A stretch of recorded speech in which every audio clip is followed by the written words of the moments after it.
2020 season. And just like most years, the hype surrounding Dallas is hitting a fever pitch. Former scout and current NFL Network analyst Daniel Jeremiah has even predicted that Dak Prescott would win MVP this year. Not only did Dallas draft another receiver for Dak and CeeDee Lamb, but they also paired him with new head coach Mike McCarthy, who helped Aaron Rodgers win 2 MVPs in Green Bay. So, Skip, this is your team. Yep. How much pressure is on Dak Prescott? Let me first say, Mr. Sharp, this might be the strangest development I've ever tried to figure in all the years that I've been covering the National Football League. For the last 4 years, I have basically been on an island over here defending and loving Dak Prescott. In fact, there have been days when I felt like I was the only man in the world who still supported him because many, from what I've read in Cowboy Nation, were very down on Dak.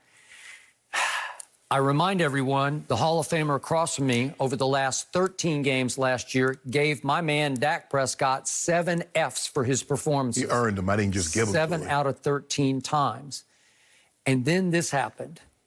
Jerry Jones, who can be the most hated owner in sports, somehow managed to turn my guy Dak Prescott into not only just a sympathetic figure, but into a hero because Jerry done him wrong.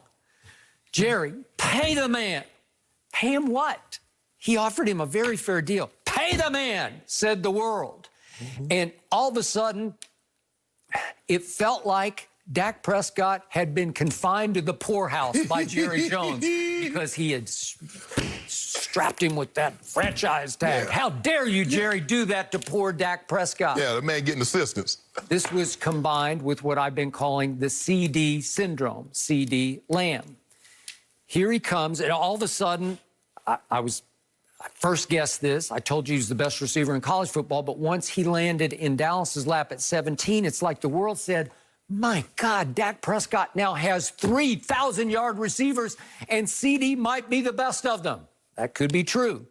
And all of a sudden, that vaulted Dak Prescott, all of the above, vaulted Dak Prescott up to 3rd in the Caesars Palace odds for MVP. 3rd? He's 4th in the Fox Bet odds. Daniel Jeremiah says he'll be 1st in the MVP race. Wow. I've seen other experts say, yeah, they give Dak a great shot to win MVP. Dak Prescott? Seriously? Who got 7 Fs down the stretch from Shannon Sharp? You're kidding me.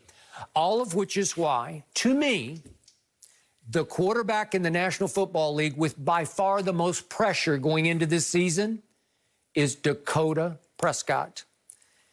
Think about the scrutiny. Think about the expectation. Think about the ESPN simulation that we're going to talk about again in a minute featuring the Dallas Cowboys. They're going to the Super Bowl, says the ESPN simulation. Pressure is mounting on the quarterback without a contract. And you know what's going to happen from game to game. If Dak has a big one, take that, Jerry. And if Dak struggles, that's why I didn't pay it. Could be advantage, evil empire, Jerry and Steven, right? Right. We'll go back and forth. Advantage, advantage, advantage, advantage. This is just me, and I love my guy, but I thought he started pressing last year after the first 3 games in which he had huge games against, said Shannon Sharp, bad teams, and you were correct about that. 3 big games against the Giants, the now Washington football team or whatever they're calling themselves, and the Miami Dolphins. And yet after that, remember that contractual impasse, according to Yahoo, it deepened and worsened. It got ugly after the first 3 games. Both sides dug in. It got a little bitter. And I thought Dak began to press. What happened that Sunday night at New Orleans? Remember that game? They lost 12-10 to Teddy Bridgewater. Dak's offense scored 10. You just savaged him for that one, right? Then Green Bay happened at home. They fell behind 31-3. And you said that has something to do with the quarterback. Correct. Correct?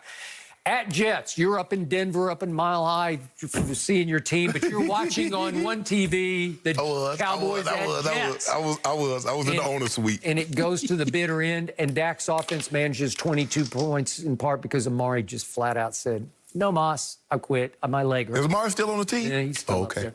So they lost 24-22 at the Jets. It was just such an embarrassment. And then came down that stretch where at New England, 13-9. What? Y'all was going 9 points? Yikes. Bills, Thanksgiving, biggest stage in America. Eat your turkey. Feast, Buffalo, feast.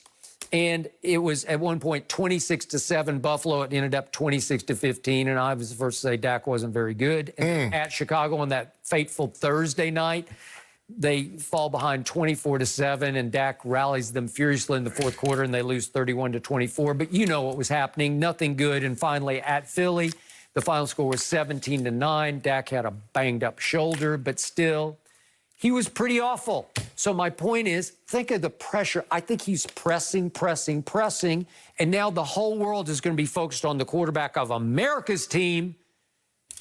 Show us, Dak. Show him, Dak. Do it. We want a big year. We want an MVP year so we can hate Jerry even more. Man, I feel like good luck. For me, Skip, look, I expect a big season out of Dak because I know what this offense does for quarterbacks. You look at the quarterbacks, and I'm not saying he's this guy. So let's just say, okay, Joe Montana won 3 MVPs in this offense. Brett won 3. Aaron Rodgers won 2. Matt Ryan won 1. Patrick Mahomes won 1. I mean, the concept is there. It's not exactly. Yeah, but it's the principle. I mean, he's probably more because he came out of the San Francisco, so he was up under Mike McCarthy. Mike McCarthy. He was in Paul Hack. So, but let's just say these quarterbacks, Skip, Donovan McNabb, Jeff Garcia, Matt Schaub, they put up gigantic numbers in this offense. So I would expect Dak Prescott to put up gigantic numbers. So if you're going to base it on numbers, Skip, Jerry's going to have to pay him $40 million because I believe he's going to put up those type numbers. So do I hear you starting to root for Dak Prescott against Jerry Jones? I think you are. Secretly. I think you are. Yep. So you're gonna be like a closet Cowboy fan. But it's really not a Cowboy fan. It's a Dak fan. It's a Dak Prescott so what fan. you want to happen is Dak puts up huge numbers and they go 8-8, right? I wouldn't be disappointed with that. As long as Dak get that $40 million. See, once he gets his $40 million, then I can go back to being me, root against the Cowboys. Got it. Skip, look, the question is, because when I look at their offense, they have Amari, they have CeeDee Lamb, they have Michael Gallup, Zeke. You say Zeke's going to have a bounce back year. I'm saying Zeke's going to be Zeke, somewhere between 1,300 and 1,500 yards. Offensive line, although Lyle Collins is going to starts the season on IR.